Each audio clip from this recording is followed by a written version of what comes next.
Dara, I'm going to come straight out and say it. Many theories about how the pyramids were built. Are you going to say the word? Are you going to say the word aliens? Is that what you're about to say? Was that word going to be uttered from your mouth? Was your mouth going to make an word aliens to me? I'm just asking the question, how did the aliens do it? Yeah. I don't know. We'd have to go to their home and ask them how they did it there. Oh, yeah. I mean, that is the place to go for this historical stuff. It is literally impossible to do this topic without somebody mentioning aliens. Even we have this... You know, they had to put it into this, and you go, yeah. It is because it is one of the great human stories of how they built this thing. And then every time something is like, well, that seemed very difficult. We don't know how they did that. There's somebody who rushes and goes, maybe it was aliens. People are desperate to include the aliens. Me. Yeah, there we go. But there is a touch, and this is so good to have you here for this. That there is a face I do, sometimes internally, sometimes literally to them, which I call the Thor meme face, which is that every time somebody goes, but what if it was the aliens? I bet it was the aliens, and I always go. Yes. You're going to do the hard pitch. Yeah. Was it? So that's my view on the aliens thing.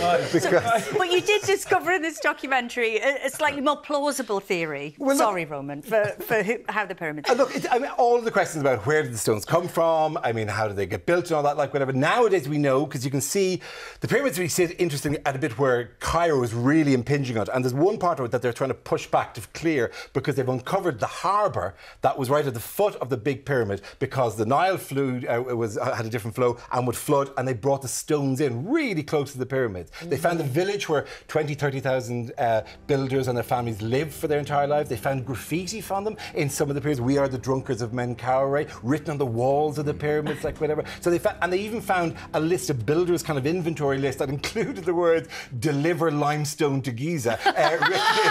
So there's loads of really great evidence now for how they did it, like whatever. And it's the greatest of most basic of human stories. We like to build, and it doesn't matter you're in Peru or you're in Sudan or whatever. We want to stack things on top of things and build, and that was how we did it in those times. But it is fascinating, and you can't help but look at something of that scale and the size of the stones that were used and not think, how have they not used an electromagnetic form of propulsion from an alien spaceship?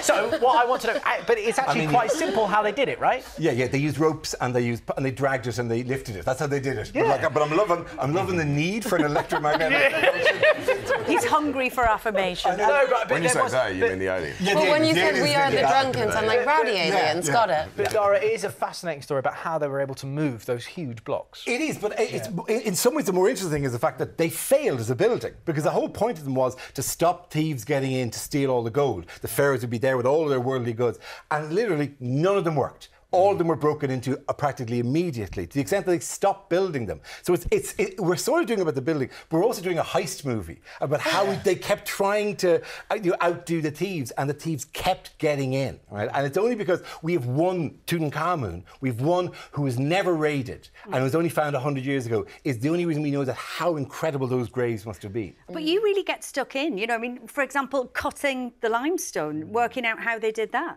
Oh, yeah. There's bits of us crawling through the sand. We also worked with sand for a long time in our project. We showed it there last night. 7 minutes standing ovation.